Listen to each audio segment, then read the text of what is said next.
Pues yo no me la he aprendido, pero tengo la definición que está en la guía. ¿Y cuál es la definición que está en tu guía, perdón? Sí, dice recipiente de fundición de metales. En un lenguaje metafórico, la sociedad es el recipiente donde convergen y se funden los conocimientos, normas, significados y símbolos que conforman la cultura de un grupo. Está como un poquito compleja, ¿no?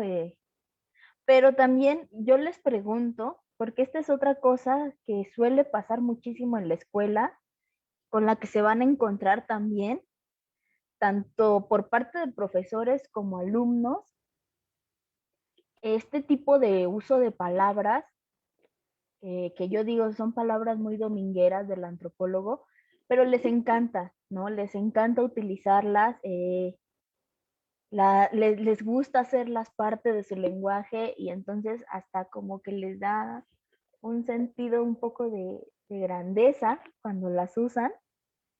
Eh, por ejemplo, esa definición que viene en la guía está tal cual arrancada y sacada de Google, no se explica más. Y si tú la ves ya en el contexto, donde te dicen que sociedad, que en la sociedad se deposita un crisol de sistemas que otorgan significado. O sea, quiere decir que en la sociedad se deposita un recipiente para fundir un metal o cómo va por ahí eso del crisol, ¿no? Es algo que no te explican bien, pero que les digo, les encanta a los antropólogos utilizar y a veces es como dejarte con esa duda a propósito, para también medir tu capacidad de análisis y de investigación, ¿no? De qué tanto estás como dispuesto a aprender, a meterte en la antropología.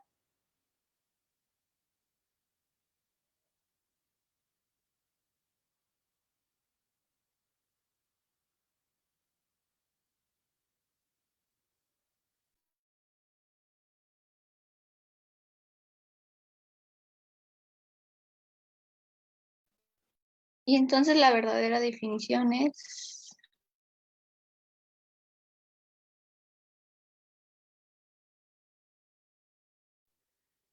Pues mira, Bueno, vamos a... se puede decir, lo que entendí yo, es como un lugar, un ambiente o circunstancia donde están en contacto varias culturas o varias tradiciones en las que se mezclan y, y eso representa una cultura.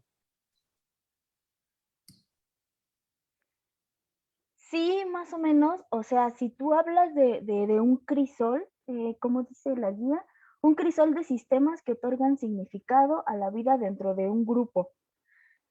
Se está dando por hecho que en algún momento hubo sociedades heterogéneas, distintas, que en un punto de su historia y de su organización se juntaron y que hicieron algo homogéneo. Eh, Vamos a otros ejemplos, a ver si nos queda más claro. Lo mexicano. ¿Qué es lo mexicano? Si nos encontramos fuera del país, ¿qué entendemos por lo mexicano?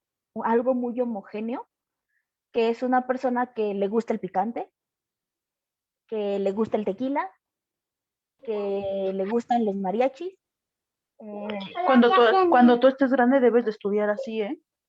Este, en fin, ¿no? Entendemos como esta homogeneidad del Sí. mexicano. Pero si nos encontramos en México, sabemos que hay distintas formas de ser mexicano, que por ejemplo, si estás en Guadalajara, es probable, pero no es ley, que te guste el tequila y que escuches mariachi. Si estás en Monterrey, pues lo más probable es que te guste la carne asada y los cortes de carne en general. Pero si estás en el sur, en Oaxaca, a lo mejor lo que te gusta son las tlayudas. O sea, debemos entender que cuando se habla de este crisol que dice aquí, es, se está dando a entender que hay una homogeneidad en la sociedad, ¿no? Que la sociedad está conformada por distintos grupos en los que se han ido homogenizando de alguna forma, igualando para componer un todo, para componer un algo general. Eso es más o menos lo que quiere dar a entender la guía, pero tampoco lo explica muy bien al simplemente cortar y pegar la definición que te aparece en Google, porque hay que hacer simplemente el ejercicio cuando puedan y como puedan, y busquen esta definición de crisol. Y así exactamente lo que les va a aparecer es lo primero que aparece de Google, es el diccionario. Pero si ustedes ponen crisol de culturas o crisol cultural, ya les va a aparecer un poquito más explicado a qué es a lo que se refiere y pueden entender también el concepto que están dando en la guía. Yo esto se los digo también como otro tip, no se dejen espantar por los conceptos que utilizan la guía, tampoco se dejen intimidar y es muy normal si ustedes leen la guía y en un primer momento no la entienden, es normal, a todos nos pasó estando como aspirantes. Si ya hicieron su examen simulacro que dio la ENA y obtuvieron apenas el mínimo, tampoco se dejen intimidar, también nos suele pasar a muchos. Aquí lo que se necesita es práctica y constancia de ustedes. Si yo no sé lo que es crisol, me voy a poner a buscar qué es crisol.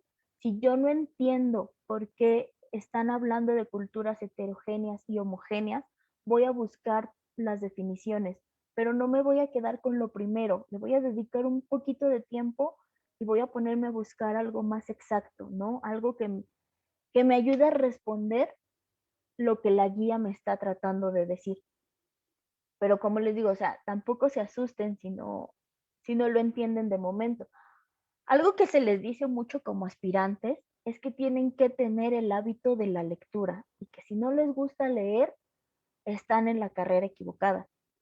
Yo entiendo que se les diga eso también, porque entiendo lo que estamos buscando desde esta parte, pero también por experiencia les digo que es un hábito y como tal, siendo hábito, pues uno lo puede ir construyendo, uno lo puede ir reforzando.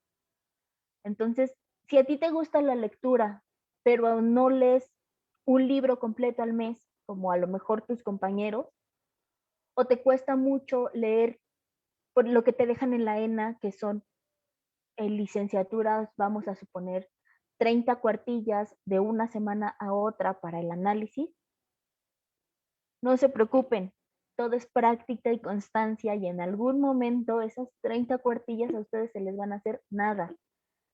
Yo lo he platicado con mis compañeros del posgrado ahora y nosotros nos acordamos cuando estábamos en licenciatura que nos dejaban un trabajo, hacer un ensayo de 5 cuartillas. Para nosotros era muy difícil. O a veces nos dejaban hacer un ensayo de 10 cuartillas y también se nos hacía como muchísimo y le teníamos que dedicar mucho tiempo. Y ahora en el posgrado, simplemente para entrar nos dicen, tienen que presentar un proyecto de 15 cuartillas y nos cuesta, pero ¿en qué forma nos cuesta? Ya no podemos reducir a 15 cuartillas todo lo que queremos o tratamos de decir, a veces nos pasamos, pero también es un ejercicio que tenemos nosotros que hacer y aprender a sintetizar lo que queremos decir. Muchas veces nos dicen los profesores en el posgrado, si en 5 minutos tú no puedes explicar tu proyecto de investigación, entonces tu proyecto no es viable. Simplemente no hay. Tienes que ser capaz de explicarlo en 5 minutos. Y a veces en la licenciatura nos dicen, no, tu proyecto de investigación lo tienes que explicar en 1 hora, que es lo que va a durar tu examen, más o menos.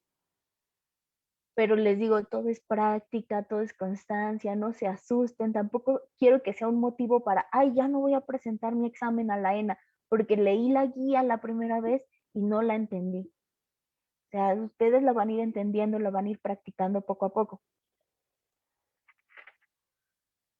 Bueno, pero eso fue un punto aparte. Eso era también como un tip, como un tranquilos, a todos nos pasa. Y ya que tenemos en la mente que cuando hablamos de un crisol de sistemas, estamos hablando de que hay una homogenización de las sociedades y que podemos entender de manera general una sociedad. Entonces, es ese punto de la guía, entenderíamos que una sociedad es un conjunto formado por distintos grupos que dan vida a un algo general. Más o menos así. No sé si ustedes me van entendiendo con esa definición o si ya los confundí más. Igual, si ya los confundí más, mejor díganme y nos volvemos a pegar a lo que está en la guía. No, pues es como por decir la guerra que hubo hace unos años de los punk con emos y pues a final de cuentas conforman esta sociedad que fue la Ciudad de México, ¿no?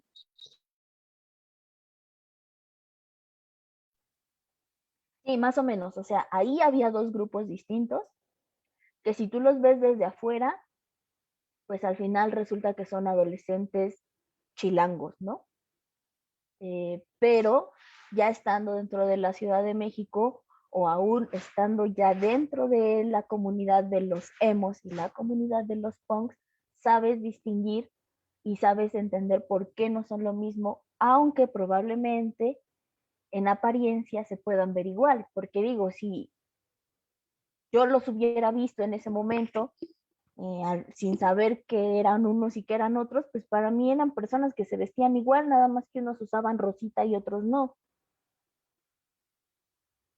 Pero, o sea, todo también depende desde el punto de vista en el que uno esté parado, desde cómo los perciba. Ahí es cuando vas a aprender a distinguir las diferencias o no.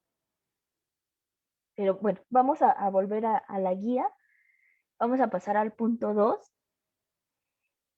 En los 70, donde aparece Clifford Geertz. Y Clifford Geertz dice que la cultura es la última y la máxima manifestación de la naturaleza humana. Es decir, Clifford Geertz ya nos empieza a hablar que las personas son un ser complejo, compuesto de muchísimos factores. Él dice que las personas son un conjunto bio, psico, sociocultural. O sea que hay factores biológicos, hay factores psicológicos, hay factores sociales y culturales. Esos 4 factores y otros son los que componen al hombre. Es por eso que él dice que hay una composición compleja. Perdón si hago muchas pausas, pero es que tengo un vecino que está cantando a todo pulmón y me distrae un poco.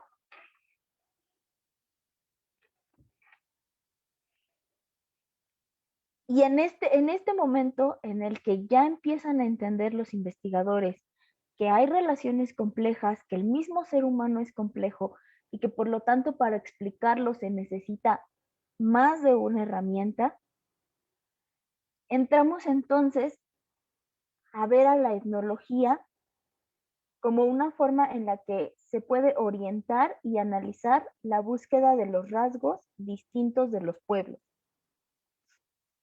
En la guía dice exactamente: la etnología orienta y analiza la búsqueda de esos rasgos distintos de los pueblos según Geertz.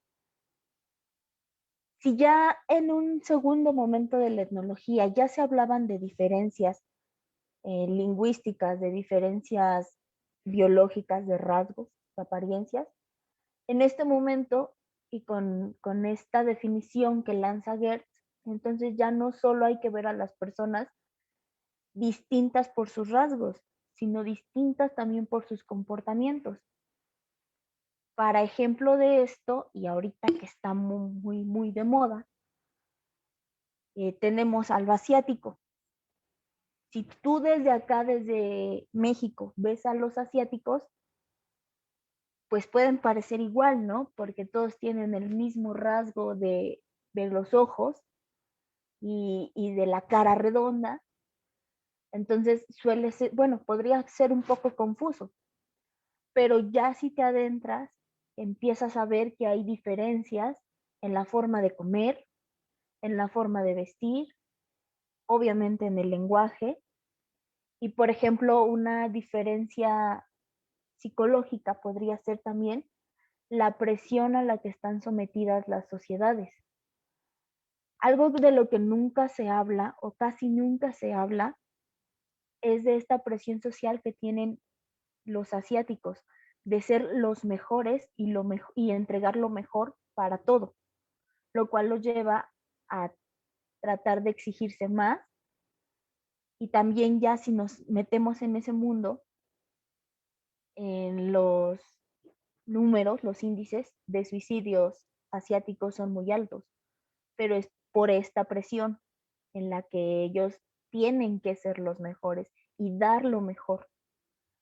Entonces, tomemos ese rasgo también, porque es algo que los va a diferenciar de los otros. O sea, hablando de los otros entre ellos mismos, entre China, Japón, Corea, aunque pueden parecer lo mismo, siempre va a haber algo que los diferencie.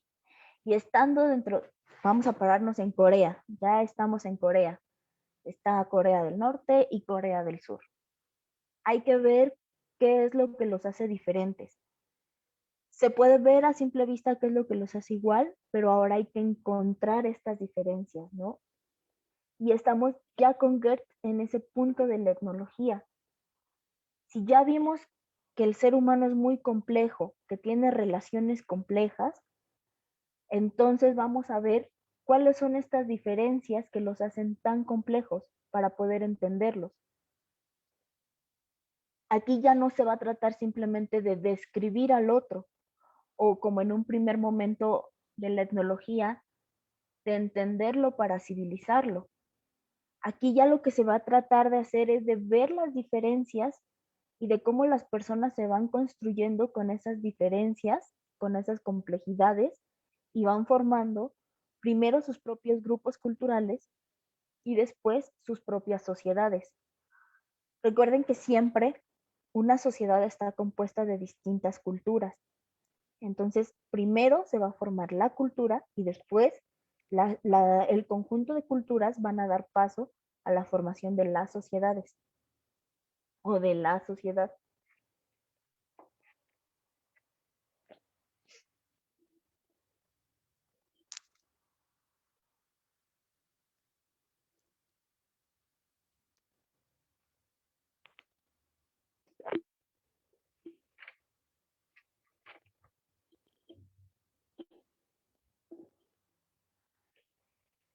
En este tercer punto de la guía, que es pensamientos, significados y universos simbólicos, seguimos hablando con Goethe y él nos dice que la cultura es un mecanismo de control en los que se marcan las formas de conducta.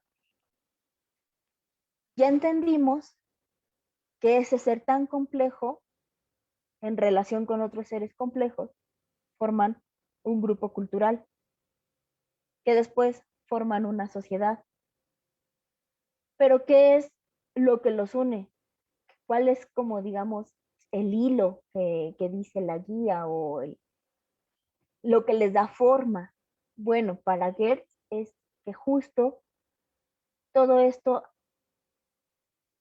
son parámetros de comportamiento, que son los valores que siempre se dicen, ¿no? Ay, los valores sociales. Y que estos valores no son más que otra cosa que guías que te van a decir cómo comportarte, cómo vas a ser socialmente aceptado o no. Por eso este autor habla mucho de que la cultura es un mecanismo de control. Es una forma en la que le vamos a marcar a los demás cómo se tienen que comportar.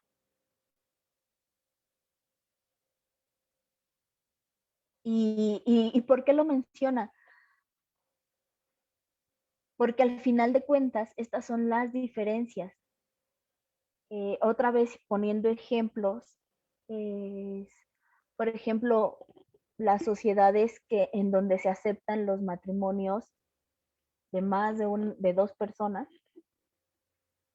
y en las sociedades en las que no.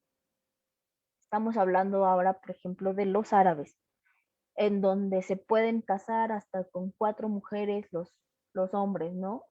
Y contra las sociedades occidentales, en este caso la de México, en donde eso ya es un delito, porque el matrimonio es solo de 2, no hay más personas involucrados. Pero entonces esa es una forma también de controlar. Si se dan cuenta, ya les marcaron una pauta de cómo debe ser el matrimonio o cómo es aceptado el matrimonio en esa sociedad, y entonces les va dando a las personas el camino del comportamiento para estar dentro de esa sociedad. Más o menos eso es a lo que se refiere Gertz cuando habla de que la cultura es un mecanismo de control. Gertz vuelve a repetir que no hay hombres sin cultura y no hay cultura sin hombres. Aquí otra vez, aprendamos y ya hagamos parte de nosotros, porque ya ustedes están a ese nivel como aspirantes, que ya leyeron su guía, que ya se los repitieron en el módulo de etnología y en otros módulos. Vamos a empezar a manejar que todos tenemos cultura. Ya no es válido decir que hay incultos y que hay personas con mucha cultura, que la cultura tampoco se mide en mucha o en poca. Todos tenemos cultura, es parte del ser humano, y sin la cultura no existiría hombre, así de fácil, ¿no? Entonces, bueno, vamos otra vez a manejar eso, a apropiarlo ya dentro de nuestros comportamientos. Y si lo empezamos a ver así, entonces, si en la guía nos lo preguntan, pues ya lo vamos a tener un poquito más asimilado, ya lo vamos a estar manejando cotidianamente y lo vamos a poder entender.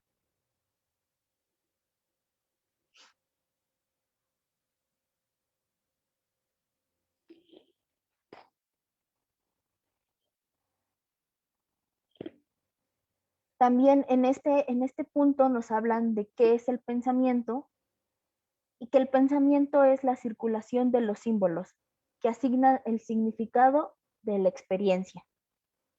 Este tema de los signos y de los símbolos y los significados, seguramente lo van a desarrollar o lo desarrollaron un poco más en su módulo de lingüística. Es un poquito más complejo de lo que simplemente nos dice la guía en este punto, pero nos dice que los símbolos orientan la experiencia, que se transmiten desde el inicio de la vida social, que asignan un sentido a los conocimientos cotidianos. Es decir, nosotros aprendimos por experiencia que el fuego quemaba y le dimos el símbolo de peligro y el significado de peligroso. Entonces, independientemente de lo que se vaya a desarrollar en lingüística, porque no me quiero meter con eso, aquí en este punto de la guía debemos entender que otra vez volvemos a hablar de la transmisión de la cultura, la transmisión ahora de los símbolos que se van a convertir en un conocimiento y que van a ser parte de nuestra vida diaria, de nuestra cotidianidad. Que sin los símbolos no existiría el sistema nervioso, que es la parte bio de la que habla Gertz, que compone a un ser humano, y que no podría dirigir la conducta ni organizar las experiencias. Aquí ya viene un poco a la parte social y cultural, que es también de lo que hablaba Goethe, de cómo se compone el ser humano. Entonces vemos también por qué este autor dice, pues el hombre es un ser sociocultural. Porque si los símbolos están desarrollando el sistema nervioso, pero si a la vez los símbolos te están dando una conducta, un sentido, y se forman a través de las experiencias, entonces hay que ver todos los elementos que se juntaron para formar los símbolos y todos esos como en una especie de cápsula pasan a formar parte del ser humano, pasan a componer la estructura compleja del hombre. Y al final recordemos que el hombre no se entiende si no es en cultura o en sociedad, para este autor y para lo que nos dice. Por eso tenemos que entender y aprender que hay una complejidad más allá de la diferenciación. No solo es diferenciar por rasgos a las personas, es diferenciar también dentro de toda la complejidad que los compone. También ese es otro punto por el que la etnología pasa a otro momento. Ya no solo quiero ver a los bárbaros, a los no civilizados. Ya estoy viendo otras cosas, ya está siendo un estudio más complejo el de la etnología. Ya no voy a ir a estudiar esos pueblos originarios únicamente. Ya voy a estudiar también los contextos urbanos, los contextos digitales, porque ya me estoy dando cuenta de que hay toda una complejidad que compone a las personas. Y esa complejidad no solo me la va a dar la lejanía. El etnólogo no simplemente es el que toma su mochila y se va mucho tiempo muy, muy lejos. ¿Por qué? Porque el otro puede estar aquí también, el otro es él mismo. Más bien nosotros como etnólogos tenemos ya también en este punto de la disciplina aprender a construir al otro desde nosotros mismos y desde nuestra proximidad. Vemos también que estamos tomando como un camino de construcción de la historiografía de la ciencia, ¿no? De cómo se ha ido compuesto, cómo arrancó, cómo la vimos, en qué momento, que recuerden que esto que nos trae Gertz fue en los 70s, empiezan a abonar más cosas y la etnología como ciencia empieza a cambiar, empieza a tomar más rasgos para poder desarrollar un estudio. Dejamos un poquito a Gertz y entramos con Durkheim. A Durkheim lo retoman en la guía y nos dicen que él nos habla de los símbolos como hechos sociales. Es decir, que son aquellos que guían a las personas en los sistemas, en los esquemas culturales. Que son aquellos rasgos que hacen particular a cada sociedad, que los distinguen. En este momento estamos hablando de que hay una diferenciación, lo vuelvo a repetir, no solo por la apariencia, por el físico o por el lenguaje, sino también por esos hechos, por esas formas de comportarse de cada una de las sociedades. Estamos en ese punto en que la etnología empieza a ver eso. Bueno, no estamos actualmente, sino que en la guía, que fue en los 70, estamos justamente en esa construcción. Gertz, Durkheim son dos de aquellos teóricos que empiezan a manejar todo esto.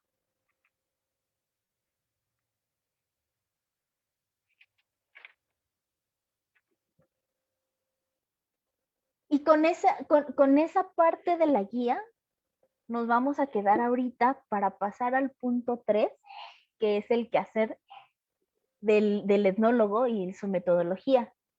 Como les decía al principio, ¿por qué hacer este corte? Porque la unidad 2 viene muy cargada, viene con muchísima información en donde nos van explicando un poco más cómo se va haciendo esta composición. Pero también siento que ahorita como estamos cortos de tiempo, le vamos a hacer un corte a la mitad y la siguiente semana lo vamos a retomar desde ahí y puede ser todavía más confuso. Entonces yo prefiero quedarme con esto, en donde ya la etnología entra a un punto en el que está viendo que hay más formas de diferenciar a las sociedades, que el ser humano es más complejo, y hablar ahora del quehacer del etnólogo. Que igual, o sea, puede que me digan, ay, pero necesitamos ver el desarrollo histórico para entender qué es lo que hace el etnólogo ahora. Pues en realidad el etnólogo ha cambiado sus formas, pero no ha cambiado mucho en cuanto a los productos finales, ¿no? Pero bueno, voy a pasar a esa parte de la guía para explicarlo un poco mejor.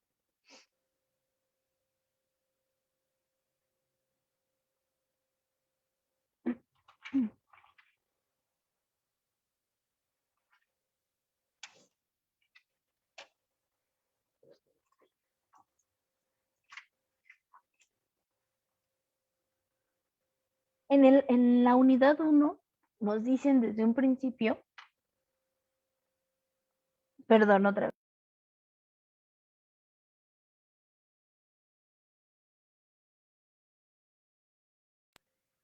Nos dicen desde un principio que la etnología es una ciencia. Entonces, como ciencia, tiene un método para desarrollarse, un método científico. Que este método es una estrategia de investigación, pero también nos dice, y eso es otra cosa que yo les dije que se los iban a estar repitiendo, no es una receta a seguir, es un método científico, pero no es una copia. Cada investigador lo adapta y lo acopla, lo digo otra vez, a como su misma comunidad, a como sus mismos sujetos le van diciendo. O sea, esto no quiere decir que yo llegue a una comunidad y que ellos me digan cómo los tengo que investigar, pero al darme acceso o no a ciertos aspectos, ahí ya se está marcando cómo el investigador va a ir entrando. Es decir, si yo me voy a una comunidad en la sierra, otra vez, la sierra que ustedes gusten, hay que partir desde que yo soy mujer. ¿Y qué es lo más probable que pase? Que me manden con las mujeres, que me digan, vete a estudiar a las mujeres, y que sea poco probable que me dejen estar con los hombres. Si yo a eso le sumo que soy una mujer soltera, me van a mandar con las mujeres solteras de la comunidad. Y desde ahí va a arrancar mi investigación. No quiere decir que no llegue yo al momento en el que explique también comportamientos de los hombres o de los matrimonios, pero sí que mi entrada, y eso es aconsejable que lo pongan en sus investigaciones, a veces se nos pasa y no lo ponemos, cuáles eran las condiciones del investigador y desde dónde tuvo acceso a la comunidad. No solo decir cómo llegó, o sea, tomé un camión que me llevó a tal término, no, sino cómo se fue introduciendo, cómo poco a poco se fue ganando la confianza de los que componen esa comunidad. Porque a lo mejor puede ser un lapso de tiempo muy, muy largo, y es cuando los campos se prolongan y se hacen muy, muy largos, o puede ser muy rápido, porque, no sé, el ejemplo de mi tesis de licenciatura fue en una comunidad de la Ciudad de México con personas que estaban dentro de mi rango de edad. Entonces fue más fácil acercarme a ellos, fue más fácil que me aceptaran. Además, yo tenía ya amigos dentro de esa comunidad que me fueron presentando a otras personas, que me fueron llevando también a los lugares importantes. Y eso me permitió hacer un campo igual de profundo, pero en un tiempo más corto. Por eso les dicen, esto no es una receta. El método científico que utiliza la etnología no es una receta, no te podemos decir cómo hacerla exactamente, porque tú tienes que ir a conocer a tu comunidad y tienes que ir viendo cómo la vas a hacer. Lo que sí es que el análisis suele ser cualitativo. Por lo tanto, se basa en la observación y en la recopilación de datos no numéricos. Pero que se base y que sea lo principal no descarta que también podamos usar estadísticas y números. Y aquí lo repito y lo repite la guía también, porque muchas veces quienes llegan a antropología llegan con la idea de que ya se salvaron de matemáticas, que ya no van a ver números y ya la hicieron. No. Entonces, a veces es necesario que en nuestras investigaciones aparezcan las estadísticas, aunque sea como forma de concepto. Si bien el método de la etnografía no va a darles prioridad, tampoco los va a eliminar por completo. Si tú estás haciendo una investigación, no está de más que incluyas las encuestas o las estadísticas del INEGI, por ejemplo, y que le sepas dar una lectura para que la puedas desarrollar y que y que a la vez tus lectores la puedan entender y comparar con los datos no estadísticos que tú tomas en campo.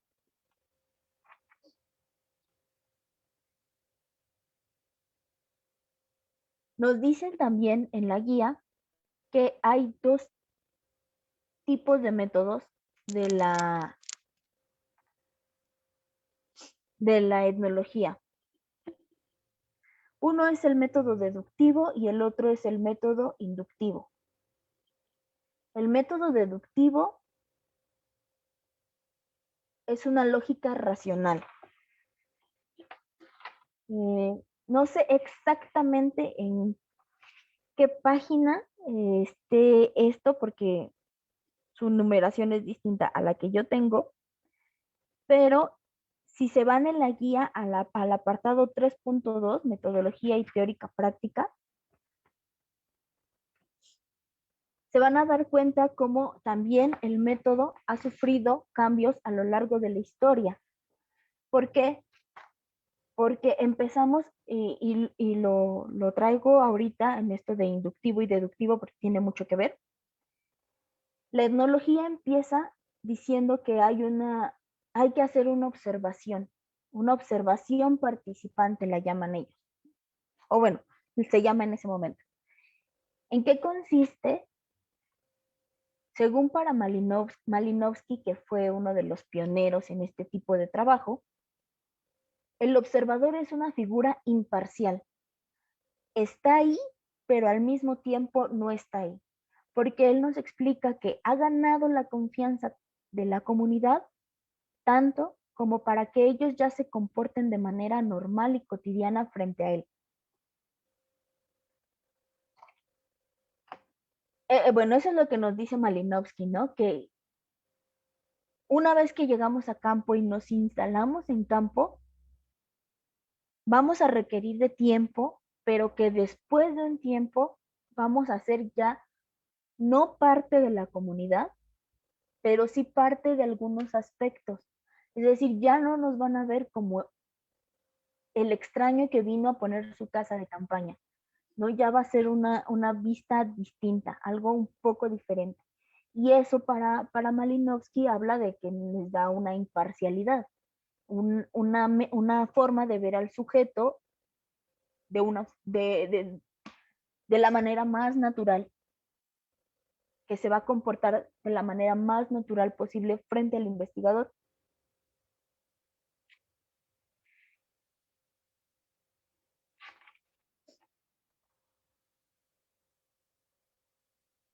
También con esta observación participante y siguiendo también la línea que propone Malinowski, el investigador cuenta con la herramienta del diario de campo.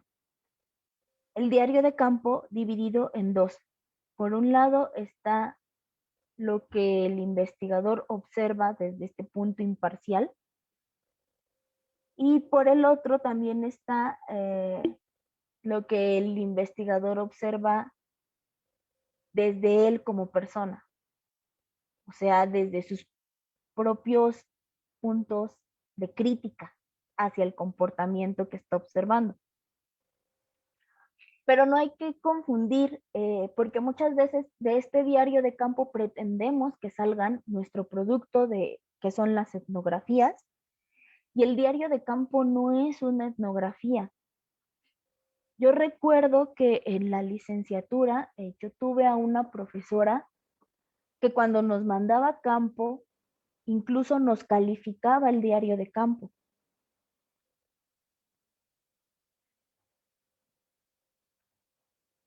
Para muchos otros profesores, ese calificar el diario de campo está mal, porque el diario de campo debe ser una herramienta personal del investigador que le va a ayudar después a dar forma a la etnografía, pero que repito, no es la etnografía, porque la etnografía se va a componer de la observación, del diario de campo y de la teoría.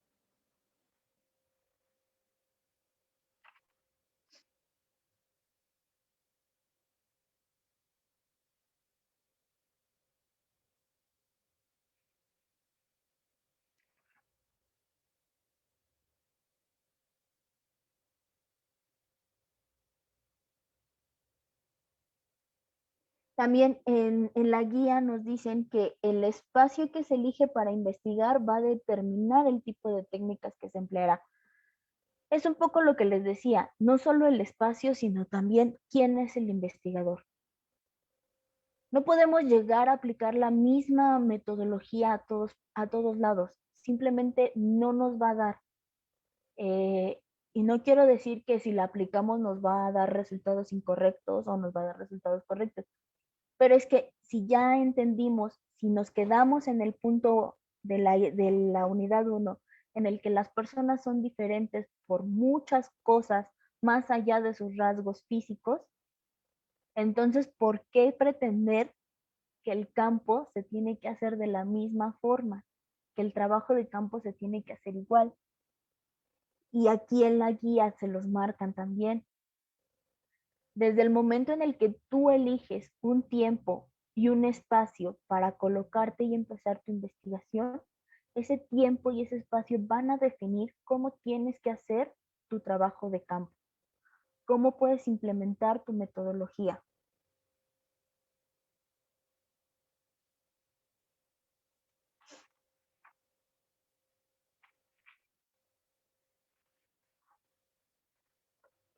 Y bueno, ya teniendo esto, volvemos otra vez a que existen dos tipos de métodos, el deductivo y el inductivo. En el deductivo vamos a partir de una hipótesis y vamos a observar un fenómeno. También en este vamos a ir de lo general a lo particular.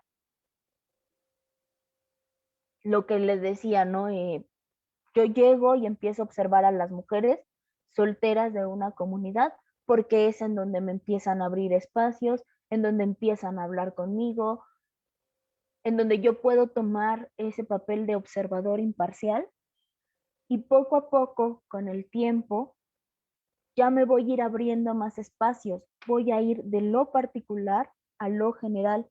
Ese es el método deductivo. El otro método, el inductivo, en ese se desarrollan premisas desde la experiencia del investigador. Aquí vamos a ir también de lo particular a lo general, pero lo que se va a tratar es de hacer una generalización y una contrastación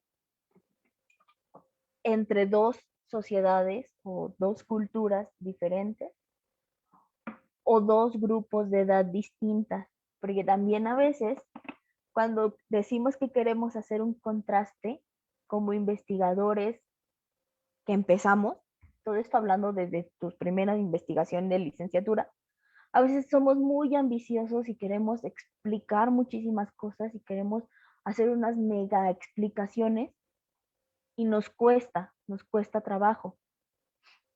Entonces, lo más recomendable, desde mi punto de vista, es que si tú vas a hacer un estudio comparativo, empieces a comparar, pueden ser entre distintos grupos de mujeres de edades diferentes, o en una misma comunidad entre mujeres solteras y mujeres casadas, o ya hombres y mujeres, o niños y adolescentes. O sea, ese tipo de contrastaciones, ¿no? Que empieces poco a poco y que después lo puedas ir ampliando. Recuerden que ambos métodos, deductivo e inductivo, tratan de abarcar de lo particular a lo general. Entonces ahí no habría como problema, pero a veces nos tomamos las cosas tan al pie de la letra y les vuelvo a repetir, romantizamos mucho el campo, que llegamos a quinto semestre de la carrera, que es en donde nos dan la libertad de ir a campo y uno se siente Malinowski renacido 2.0 y ya está comprando casa de campaña, las botas más caras, ya tiene su sombrero, su chaleco y entonces dice, ahora sí me voy acá, ¿no? Pero hay que ir tranquilos, empezar despacito. Así como la etnología nos ha ido mostrando que ha tenido distintos tiempos, que se ha construido poco a poco y paso a paso, uno también así tiene que ir construyendo sus investigaciones, poquito a poco, paso a paso, y con el acceso que nos vayan dando las comunidades.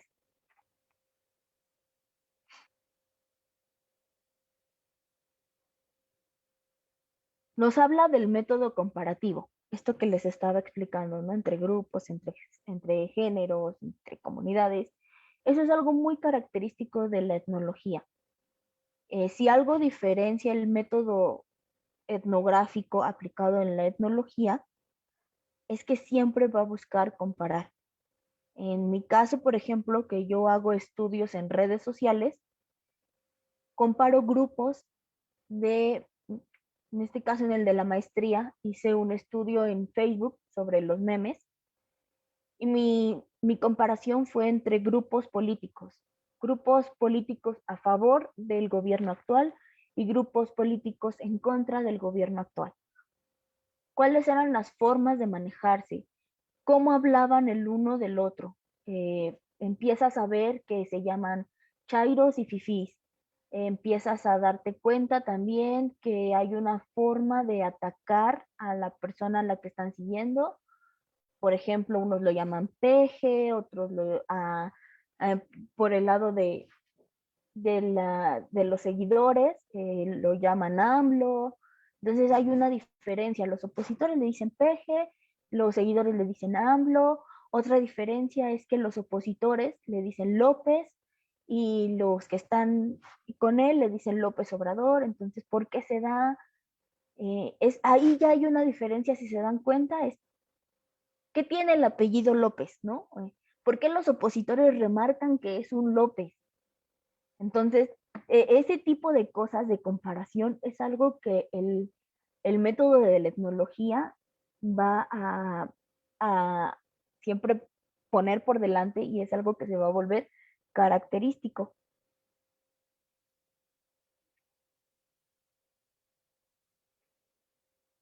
También ya estamos en el punto en el que nos dice la guía, va a haber una observación del otro.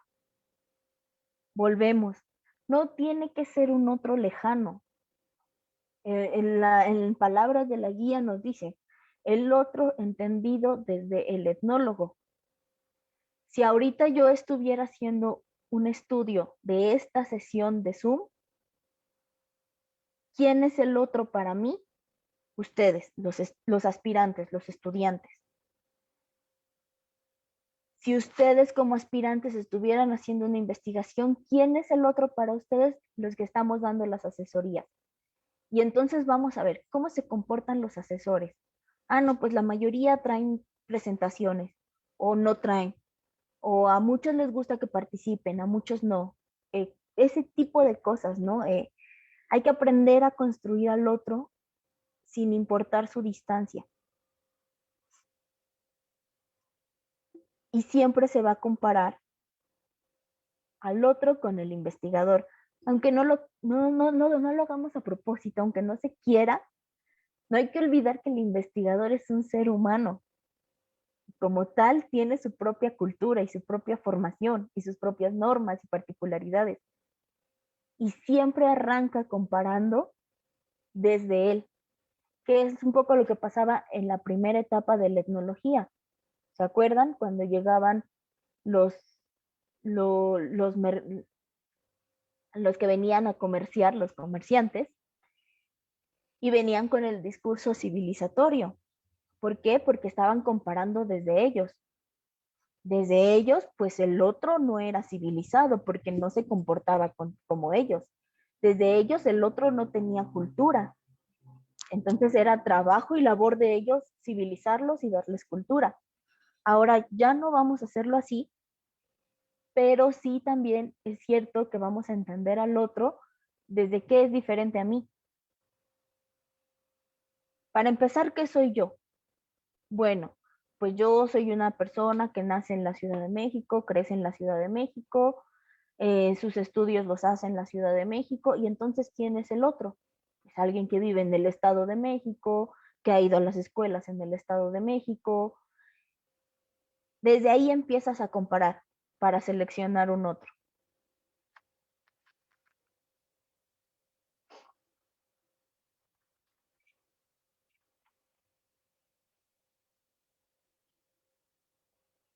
Pasamos a la parte en la que nos dice que hay técnicas metodológicas, cuantitativas, cualitativas y mixtas. Que la etnología va a priorizar es la cualitativa.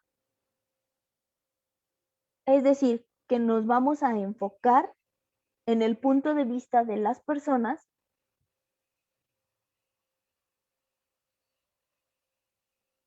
tanto de las personas que observamos como de nosotros como investigadores. Vamos a ver las cualidades del otro desde las cualidades que yo tengo, ¿no? Pero nos vuelven a repetir en la guía. No separen, no cierren a que puede haber investigaciones etnológicas cuantitativas basadas en números y que pueda haber investigaciones etnológicas mixtas. Por ejemplo, vuelvo a retomar mis tesis, que mis tesis son en un contexto virtual. Si yo estoy hablando de un contexto virtual, no puedo ignorar los números. No voy a dar por hecho que todos esos números son de personas, porque sé que dentro de las redes digitales existen los usuarios fantasmas y existen los bots que alimentan los algoritmos de las redes. Pero tampoco puedo, por esos dos factores, eliminar los números de los seguidores, de las reacciones, de cuántos comentarios existen, porque también es como eliminar una parte de las personas. Hay personas que sí están participando y que sí están interactuando y que son esos números. No los puedo cortar simplemente. Lo que sí puedo hacer es hablar en mi investigación de estos elementos que existen en las redes, de cierta forma, digamos, advertir a mi lector que yo estoy consciente que existen esos números falsos, creados, pero que no dejan de ser parte de la comunidad en Internet, que son una forma de alimentar lo digital. Ahí estamos hablando de un análisis mixto, porque si bien yo me voy al análisis del discurso de las personas, tengo también un análisis de los números. ¿Cómo voy a escoger yo qué publicación voy a analizar? Pues por los números. La que tenga más es la que voy a analizar. ¿Por qué? Porque algo me puede decir, o a lo mejor no, dependiendo de cuál sea el punto de vista que yo quiero dar, me voy a la que tenga menos para priorizar ciertas particularidades. O sea, depende mucho del investigador, pero no hay que descartar que vengan cuantitativos, cualitativos o que hay estudios mixtos y no por eso están mal.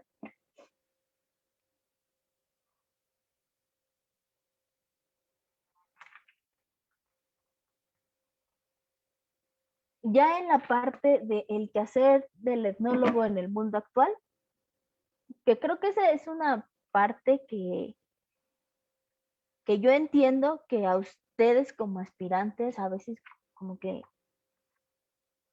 es más necesaria, porque les habla desde las experiencias, ¿no? Aquí en la presentación yo les pongo un listado, que es el mismo que aparece en la guía de a lo que se pueden dedicar, lo que pueden investigar como etnólogos, ¿no?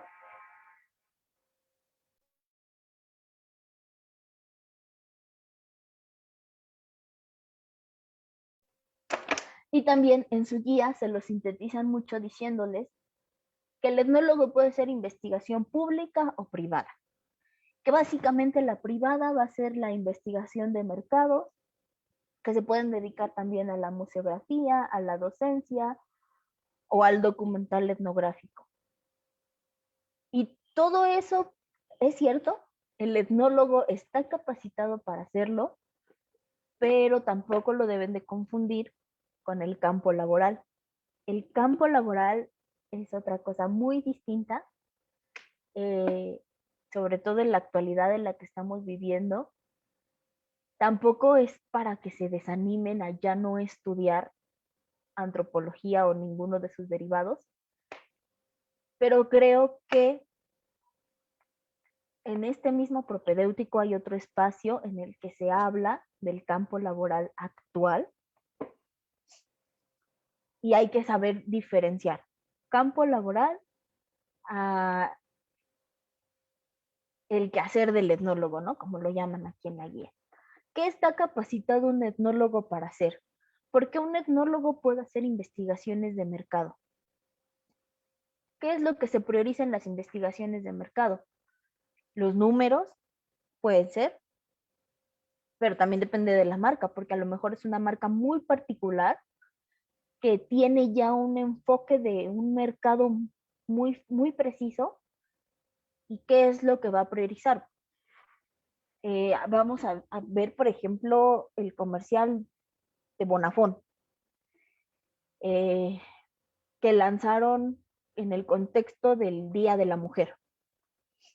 Ellos no es que solo le quieran vender agua a las mujeres, pero querían lanzar un comercial en el marco del Día Internacional de la Mujer y lo llevaron más allá, incluso lo usaron durante todo el año en el que se estuvo hablando muchísimo de esta empoderación de las mujeres. ¿Y qué te presentaban?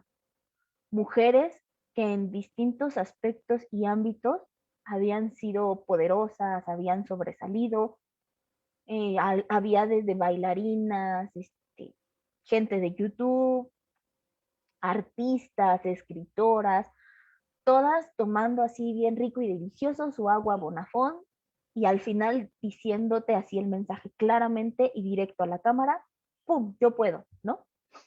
Entonces, todas esas observaciones las puede hacer un etnólogo también. Ahí dice que puedes hacer estudios de género.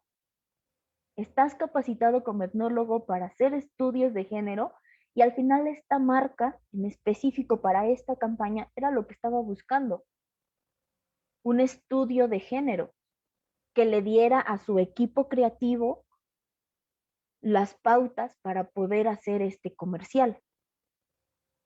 Entonces ahí puede entrar el estudio de la etnografía, que es el que hace el etnólogo, y puede ayudarlos a construir esta campaña de Bonafont empoderando a las mujeres, en fin. También dice que puedes hacer estudios de migración, que generalmente esos estudios de migración se pueden aplicar tanto en lo privado como en lo público. En lo público, para poder construir reformas migratorias que vayan para bien o para mal. Eso, bueno, es otro punto. O se puede ayudar a construir grupos y asociaciones de ayuda a los migrantes. Ahí ya también se está hablando de lo que es la antropología aplicada y que también fue en los 70s, 80s, en donde se da una crisis de la ciencia porque había quienes estaban a favor o en contra de esta antropología aplicada. Es decir, se estaba utilizando los estudios de los antropólogos a favor del gobierno para crear estos planes de apoyo o este tipo de cosas. Y se tomaba lo que convenía de los estudios. Entonces, muchas veces, pues no era igual para todos, porque les he estado diciendo, les he estado repitiendo, no todos los grupos culturales, no todas las sociedades son iguales. Entonces, a lo mejor, no sé, hubo una idea que de pronto de un estudio salió de que a las mujeres de cierta comunidad les gustaba ir a lavar al río porque era el momento en el que platicaban de lo que pasaba en su día a día. Y viendo eso, entonces el gobierno dijo, ah, claro, hay que poner lavaderos para esta comunidad. Y pusieron sus lavaderos muy bonitos, muy preciosos, pero las personas no iban a lavar a los lavaderos, porque los lavaderos estaban acomodados en una línea recta, divididos por una enorme pared, y ya no daban la función de darle a las mujeres este espacio para ir a platicar, para ir a conversar con otras mujeres. Entonces no funcionó. Y digo, ese es un ejemplo muy, muy, muy ligero, pero así como ese pueden pasar muchísimas otras cosas con las políticas que se toman desde los estudios de los etnólogos. Y ahí viene la discusión. Entonces, el etnólogo debe, o el antropólogo, debe hacer antropología aplicada, estudios para la antropología aplicada, o debe hacer estudios para la antropología pura. Bueno, esa discusión empezó en los 70s, 80s y es algo que sigue.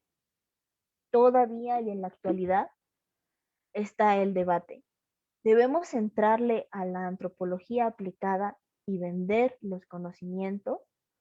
Pueden ser a empresas de marketing, pueden ser al gobierno, o simplemente debemos trabajar por la comprensión de los demás y hacer estudios de observación imparcial, en donde no estemos buscando ayudar, sino más bien buscando dar voz de alguna forma a las comunidades.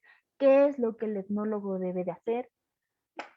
Y de ahí es donde viene el espacio que se va a abrir en este punto de las experiencias que cada uno han tenido, cada uno de los que participarán, les darán su experiencia en qué es lo que han trabajado, cómo es lo que ellos han desarrollado, que no es que esté bien o mal, a mi punto de vista, pues simplemente es que cada uno habla como le fue en la feria y cada uno ha escogido su camino y ha encontrado sus formas de desarrollar estos oficios en la docencia, en la política, en las asociaciones.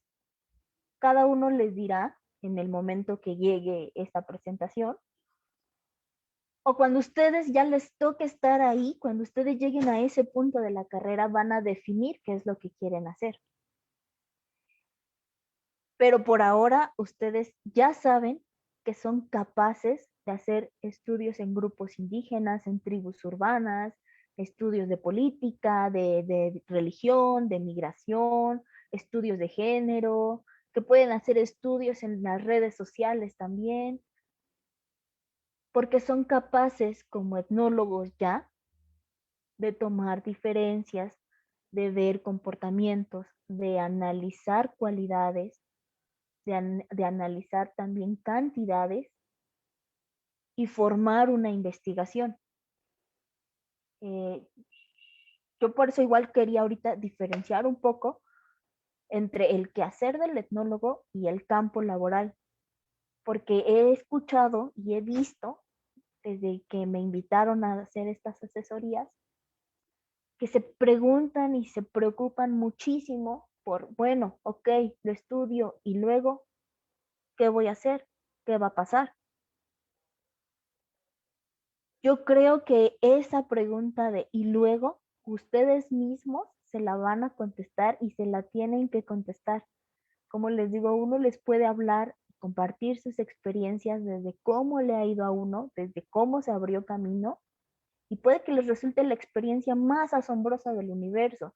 Ah, no, pues es que yo empecé a dar clases desde quinto semestre y luego ya para cuando llegué a octavo semestre ya tenía un lugar fijo de hora, semana, mes y después ya era adjunto de tal investigador y luego me fui formando y ahora ya soy tiempo completo y pues sí, hay camino en la docencia. Bueno, eso fue hace 5 años, porque ahora ni siquiera hay contratos para los horas semana mes, ya ninguna escuela te quiere contratar si estás muy especializado. En fin, cierto tipo de cosas y circunstancias que se van a ir dando y que ustedes, ya que lleguen ahí, tienen que ir resolviendo. Pero en este punto, en este momento, yo lo que les aconsejo es que sí lo tengan presente, sí empiecen a buscar una forma, pero que no sea ese un factor que les diga a ustedes, ¿lo estudio o no lo estudio? Porque si a eso nos vamos y si en eso nos basamos, pues la mayoría de las carreras en México o en otros países no tienen el campo laboral deseado. O sea, yo tengo aquí a unos vecinos que acaban de abrir un puesto de sushi y hasta hace poquito me enteré que son médicos egresados y que por la pandemia no pudieron conseguir espacio en ningún otro lado y no les quedó de otra más que invertir sus ahorros en un local de sushi. Entonces, bueno, ese es como mi consejo de relájense un poco, que no sea un factor determinante, aprendan lo que pueden hacer con la metodología que se les da como etnólogos, como antropólogos, que ya la hemos visto. No se cierren a que es una metodología cuadrada y cerrada. Recuerden que cambia porque las sociedades cambian y que en el momento en el que ustedes tengan que enfrentar a la búsqueda de un campo laboral, ustedes y solo ustedes van a tener que resolver eso y van a definir para dónde va su camino como etnólogos o como antropólogos egresados. Pero bueno, creo que eso es hasta ahorita lo de la guía de la unidad 1 y la unidad 3. Como les decía, ya la siguiente semana vamos a ver la unidad 2, que la unidad 2 pues sí está más cargada de información, igual por eso la quise dejar, para no hacer un corte rápido. Y las siguientes 2 horas que nos tocan, pues ir un poquito más despacio, hablando de los autores, de las teorías, y que ustedes los tengan más presentes para su examen. Son 5 para las 12. Yo no sé si tengan alguna pregunta que quieran resolver rápida, si todo les quedó muy claro, o no sé, tenemos 5 minutos para hablar de eso.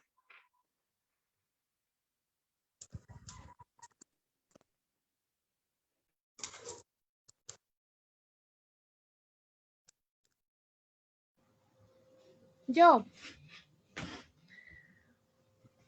Sí, es que el otro día en la clase, me parece que de etnohistoria, el profe nos dijo que teníamos que, o sea, si estábamos estudiando la carrera, pues también teníamos que crear como o sea, buscar trabajos que tengan que ver con la carrera para que ya tengamos alguna experiencia. ¿Tú qué trabajos consideras que podríamos tomar? O sea, si quisiéramos estudiar esta carrera, ¿qué trabajos se podrían, sí, no sé, estar como entrelazados? Porque ya a mí no se me ocurre ninguno. es que eso es un poco lo que les decía. Cada quien va a hablar como le fue en la feria. El profesor, el chico que les ayudó con la parte de etnohistoria, que me comentas, pues él fue lo que hizo. Él resolvió así, buscando trabajos acorde a la carrera que estudió. Yo te voy a decir que mi primer trabajo relacionado con todo esto lo obtuve hasta que terminé mis semestres. Todavía no terminaba mi tesis, estaba yo en ese proceso de pasante. Y mi primer trabajo fue como asistente de investigador. Yo llegué a ese puesto porque al momento de elegir mi servicio social, que fue en quinto, cuarto semestre, quinto o sexto semestre, algo así, hacen en la ENA o hacían una feria de servicio social. Y entonces te dan una lista, dependiendo de tu carrera, de a qué te puedes dedicar en servicio social. Te puedes ir a tal museo, te puedes ir con tal investigador, puede ser dentro de la misma ENA, en distintos departamentos, en fin, ¿no? Yo en ese momento, yo recuerdo que yo quería hacer, como muchos otros, mi servicio social en el Museo de Antropología e Historia. Pero resulta que para ese año, en ese semestre, el Museo de Antropología e Historia no tenía plazas para servicio social, porque todas sus plazas los habían ocupado estudiantes del poli. Yo me enojé muchísimo y dije, ¿cómo los del poli? O sea, los del poli ni siquiera son antropólogos. Pero así pasó. En ese momento me dice otra persona, oye, ¿sabes qué? Yo me voy a ir con un investigador a la coordinación de antropología. Él está buscando dos personas para su servicio social. Yo ya le escribí, me voy a ir con él y le hace falta otra persona. Para cumplir yo el requisito de servicio social, acepto y me voy con este investigador, hago mi servicio social, regreso a la ENA ya cumplido, termino mis semestres, y cuando yo ya terminé mis semestres, este investigador me habla y me dijo, necesito gente ya no como servicio social, sino asistentes de investigación que trabajen conmigo, ya tengo a una persona, necesito a otra. Y en ese momento yo entro a trabajar con él y yo estuve trabajando con él como 2 años más o menos, 2 años y medio. Así fue como yo resolví la parte de lo laboral. O sea, a mí me llegó desde el servicio social y ahí quizás sí tenga sentido lo que te dice el compañero de la historia, ¿no? Pues ve buscando cosas que se relacionen con, pero a lo mejor puedes buscar cosas totalmente distintas, porque también en mi generación hubo muchos que se fueron a hacer su servicio social al Museo de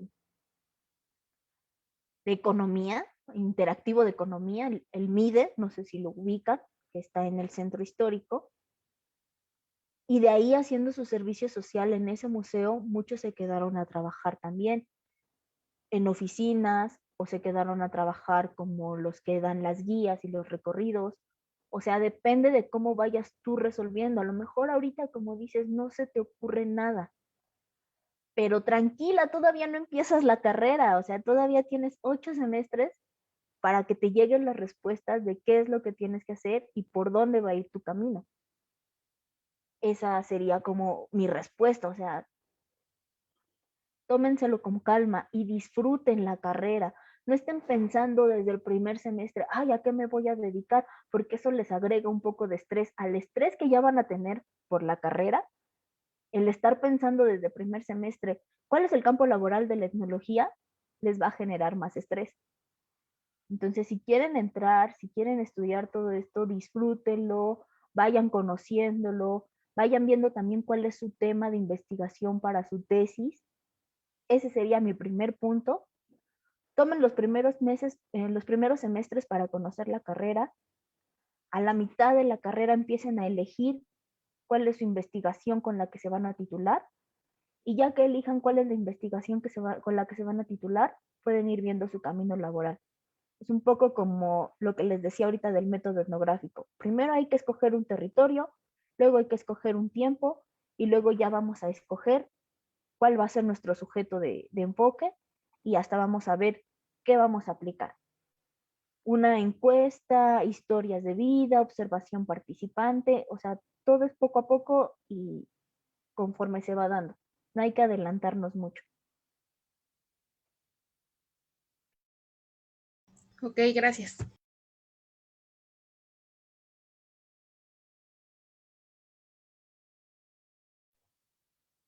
No sé si tengan otra pregunta de la guía o de otras cosas que quieran platicar, ya son las 12. Pero no sé.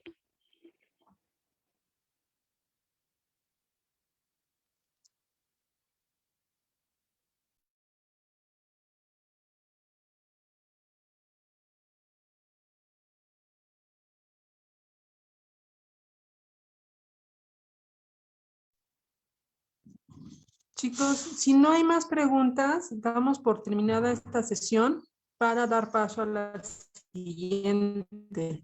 Entonces, no sé si quieran aprovechar una vez más para externar todas sus dudas.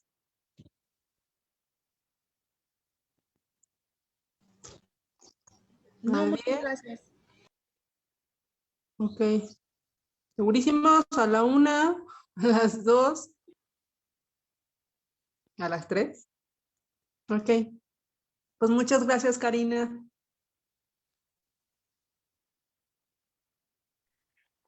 De nada, muchas gracias también a ustedes por darme la oportunidad por tercer año de acompañarlos en las asesorías. Yo espero que esto sí les haya quedado claro realmente, que no solo lo estén diciendo para ahorrarse la participación, porque digo, al final, pues a mí ya me quedó claro, yo ya estoy en el doctorado, pero son ustedes los que están tratando de hacer un examen de ingreso, ¿no? Y bueno, ya nos veremos la siguiente semana para ver la unidad 2. Muchísimas gracias. Cuídate mucho. Nos vemos, bye. Bye. Gracias.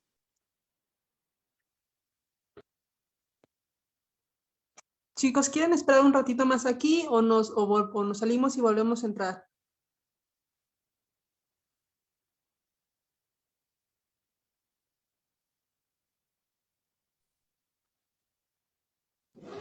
Pues yo podría estar conectada para ya que no vuelvan a aceptar y nos tardemos más. Okay. Yo me quedo, Sí, yo yo me también quedo digo por lo ahí. mismo. Yo Ok. también. Déjenme ir a buscar a la otra persona que nos va a dar la sesión. Hoy nos corresponde, ¿qué continuamos con qué? Con antropología física. Ya Daniela ya se comunicó conmigo. Yo creo que ya no tarda. Ah, bueno, ya está. Hola Sam, ¿cómo estás? Hola, perdón, es que he tenido muchas fallas de internet y de red y de todo, pero ya ando aquí. Bueno, entonces esperamos aquí a antropología física, ¿va?